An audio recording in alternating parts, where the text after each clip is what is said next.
It's me, Hannah Payne, and I'm back with another read-along video. And Thanksgiving is only a couple days away, and I'm here to resume the book called It Takes Two Steps Back by Beryl Payton, and just finished the first chapter of this book, and now onward to the second chapter to see what happens next. Chapter 2. Ava stared at Alex across the dinner table. They weren't supposed to use their phones during meal times. But the rules seemed to have slackened with the news that Alex had won the Young Reporters contest. Of course, Ava was happy for Alex. She could already tell her twin sister was going to be difficult to live with for the next week. Sorry, this looks like an important phone call for my production team, said Alex, standing up from the table. I need to pump on this. Send me some dishes.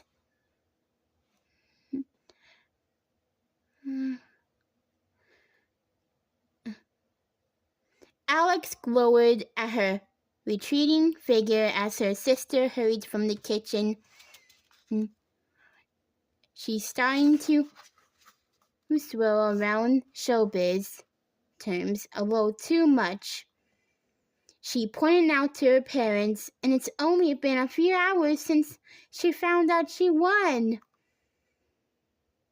Yes, agreed Mrs. Sacken. I think we may have to be patient with her, though. It really is a wonderful honor. Coach smiled wryly. It's only for a week, he said. Let her have her moment of glory, Ava. After all, you've certainly had your time in the limelight. You've been the most famous middle schooler in Ashland last year. Coach was referring to the fact that Ava was first ever girl to play for the Ashland Middle School football team.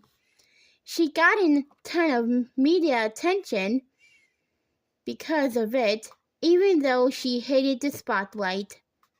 It's not my fault people have nothing better to do than make a big deal of me playing football, grumbled Ava. Coach patted her arm as she pushed his chair back and stood up.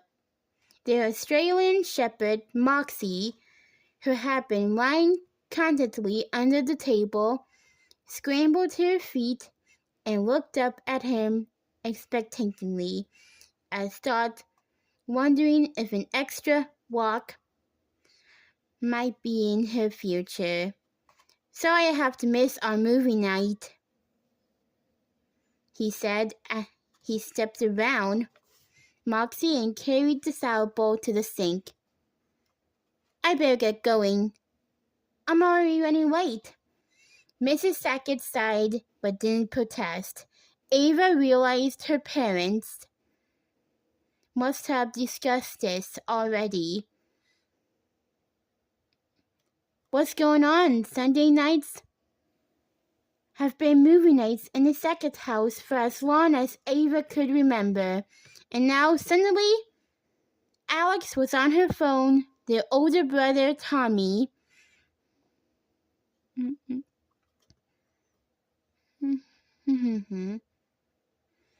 Was at jazz rehearsal, and Coach was leaving. This was the second Sunday in a row he'd missed. Where are you going, Coach? Asked Ava, jumping to help clear the table. It's my night to choose the movie. I picked an oldie just for you and Mom. You mean from the 1980s? He asked as he scooped the leftover chili into a container. Ava shrugged. Well, no, the 90s. Sorry, sport, he said, patting her curls. I have to oversee study hall at school again. We have several players on academic probation, so we've set up a supervised study session. It looks like we have set up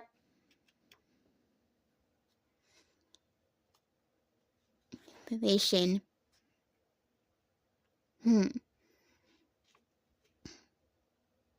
It looks like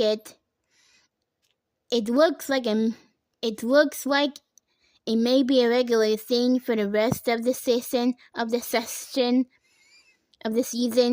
but you didn't do that last Sunday too. I thought all the coaches take turns. Sorry. Ava noticed Coach and her mom exchange a quick look. Coach didn't say anything, so Ava did. Did Coach Brian mess up again? She asked worriedly. He hesitated. His babysitter canceled on him. He said, It's tough being a single parent. No question. He's struggling with all his personal complications, but it's taking its toll on our house too. Michael, said Mrs. Sackett quietly. First Tommy skips out of his rehearsal, and now you have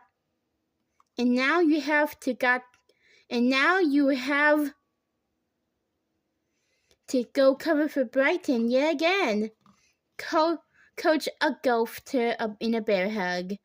I know, hun, he said. I'll talk to Brian.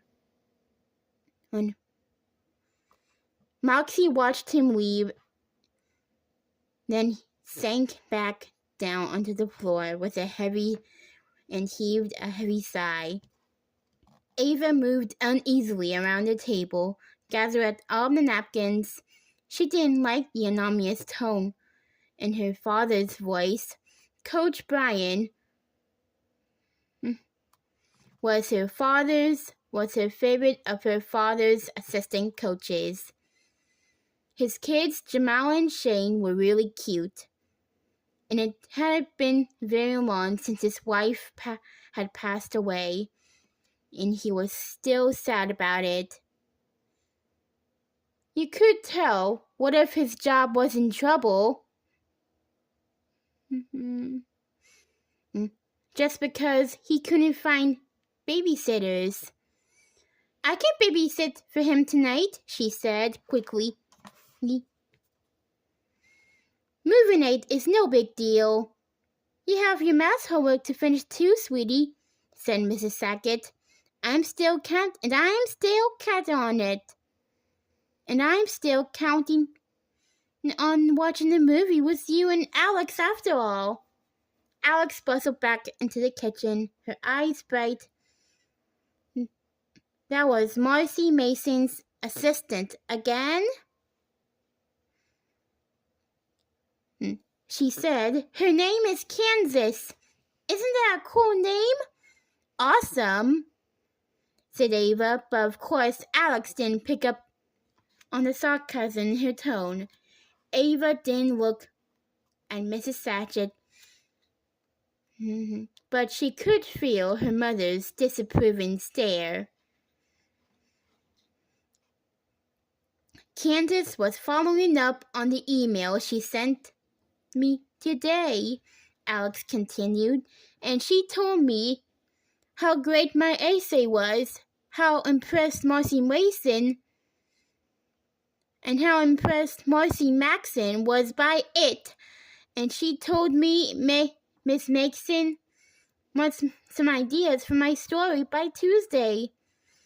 I'm supposed to email Miss Mason directly. That's wonderful, honey, said Mrs. Sackett. So, I'm really sorry, but I just don't think I can participate in our Sunday movie night this week. I need to come set some ideas. Did you use concept as a verb? Asked Ava.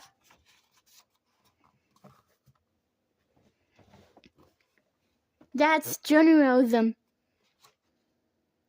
That's journalism talk, Alex explained. Anyway, sorry again about missing the movie. Such is the life of a features reporter. Ava waited for Alex to leave the room before she rolled her eyes. She had experienced their mom to object to Alex skipping their movie Sunday night movies were a time-honored tradition in the Sackett household. Ava knew Alex's story was a big deal, but she wished it didn't have to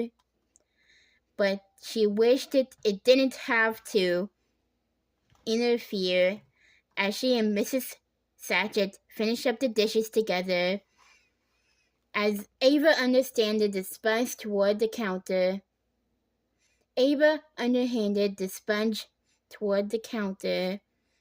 and watched it bounce, then land almost right where it belonged next to the sink. Do you realize that she's going to be impossible to live with? She said to her mother. Mrs. Sackett smiled. Let's be happy for her, Ave, she said. It is a tremendous accomplishment. I know, I am happy for her, but a tiny part of me is wondering if the fact that she's Coach's daughter might have had something to do with her winning contest. Ava could tell by the look of her mom's face that a similar thought had occurred to her too, but her mom shrugged. Anyone can use an angel, she said. She wouldn't have won if her essay hadn't been terrific. Come on, go finish up your math. Then let's you and I watch the movie. The next day at school, Ava got to the lunchroom late. She forgot to hand in her science homework and had to run back to her classroom and put it into the basket where she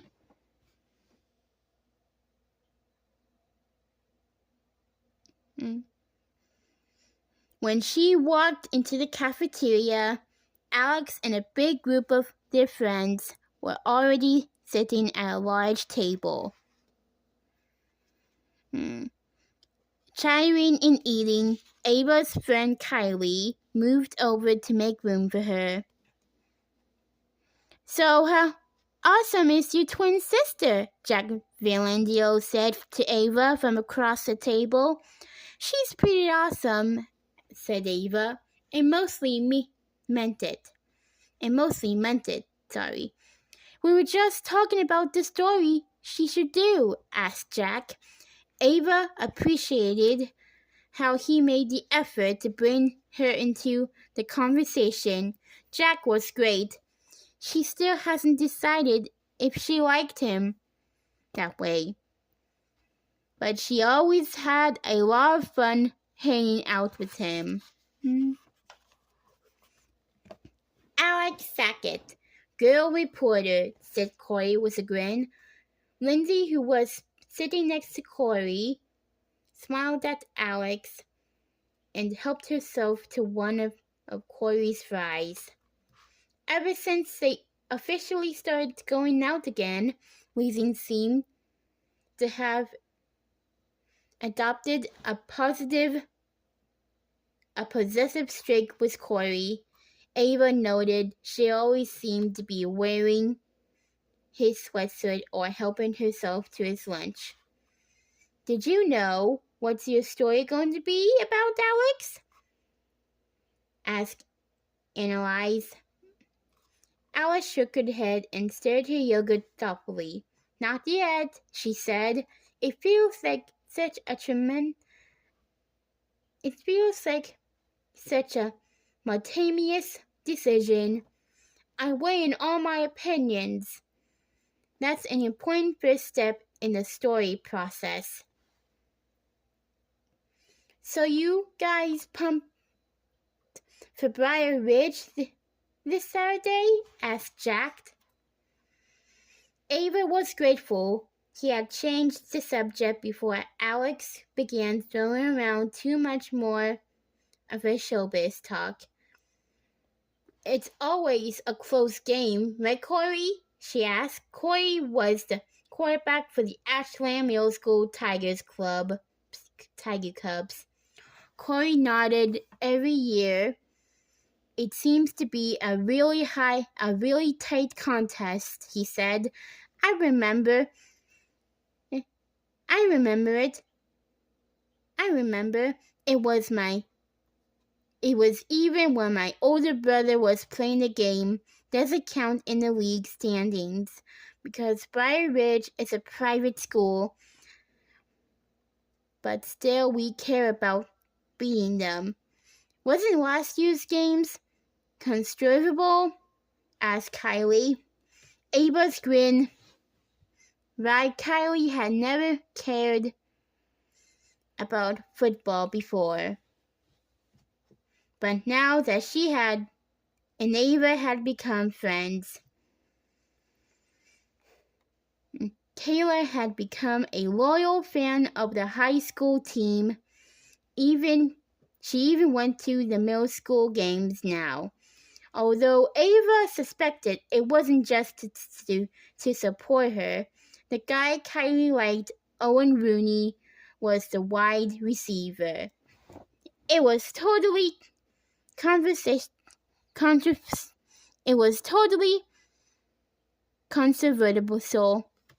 said Jack. Jack played soccer and basketball, not football, but he was good friends with most of the guys on the football team. Corey completed a touchdown pass to Bobby Evans with 2 seconds left on the clock, but the officials ruled it incomplete. But the film later showed that both of Bobby's feet were on the ground and didn't play. You guys got robbed! Yeah, well, we'll get revenge for that on Saturday, said Corey, especially with our new star kicker. He grinned at Ava. I don't know what's a bigger deal, said Emily. The Cubs cold matchup or homecoming? They're both going to be so fun, said Lindsay. She looked at Corey and giggled. The afternoon, when practice was over, Coach Henderson pulled Ava aside to talk with him. He beckoned her away from the other players, and they went to stand near the fence. Did I do something wrong, Coach? Asked Ava anxiously. What? No, he said, his voice gruffer than usual. You didn't do anything wrong, Satchet. In fact, you've been doing a good job out there. I like your instincts, your speed, your quickness was awesome. With some work, you could be a fine receiver. Ava nodded and waited. He clearly had something on his mind, but it was hard to read his expression behind his mirror sunglasses. She watched him take his sunglasses off, polish them on his shirt, and put them back on, and take them off again. Then he coughed twice. Finally, he looked at her. "I got a call from the Briar Ridge athletic director," he said. Ava's heart sank. Suddenly she thought she knew what was coming. And it seems like that, it seems like that some of the parents there are objecting to, He put his sunglasses back on and looked away. "To a girl playing?" Ava finished for him quietly. Yes, that's right. To a girl playing." Ava bumped her helmet against her thigh and scuffed her shoon against the dusty ground. "Here we go again," she thought. "As you know," said Coach K, "Briar Ridge is an affluent school when there are a lot of parents who are lawyers, and a few of them have raised concerns about liability in the unlikely event that their kid should cause you to sustain an injury. They're worried. I'm going to sue them." "They're worried. I'm going to sue them?" asked Ava. Coach took off his glasses again and coughed. "Well, yes, to put it bluntly, but there's the added factor that you're a high-profile kid, Sackett. Considering who your father is, I've told the Briar Ridge AD I'm going to support you, and so will the Ashland Middle School administration. I told him that if the Colts choose to forfeit the game, they can. They're a private school, so they're not subject to our league rules," he said. He'd go back and talk to the parents and the head of school. "It's not a final decision. They're still debating. But I wanted to give you a heads up that this could blow up to be a big issue." He took a deep breath and looked right at Ava. "I'm sorry, Sackett.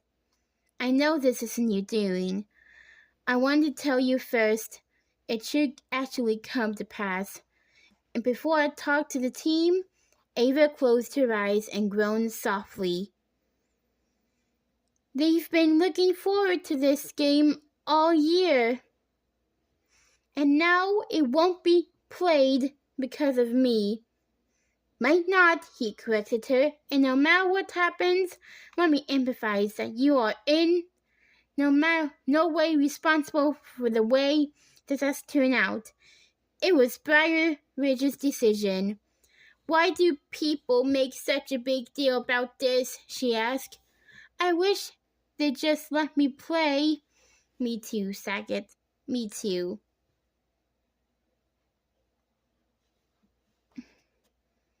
Aww, poor Ava.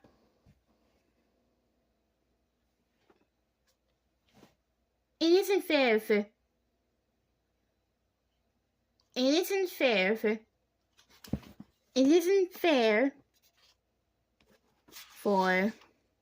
Briar Ridge to not let her play. Do you ever felt that way, that another school didn't want you to play? I thought so too. But don't worry. I'm sure what Ava's going to do next. So, I'm about to sign off here today. So goodbye, and I'll see you next time.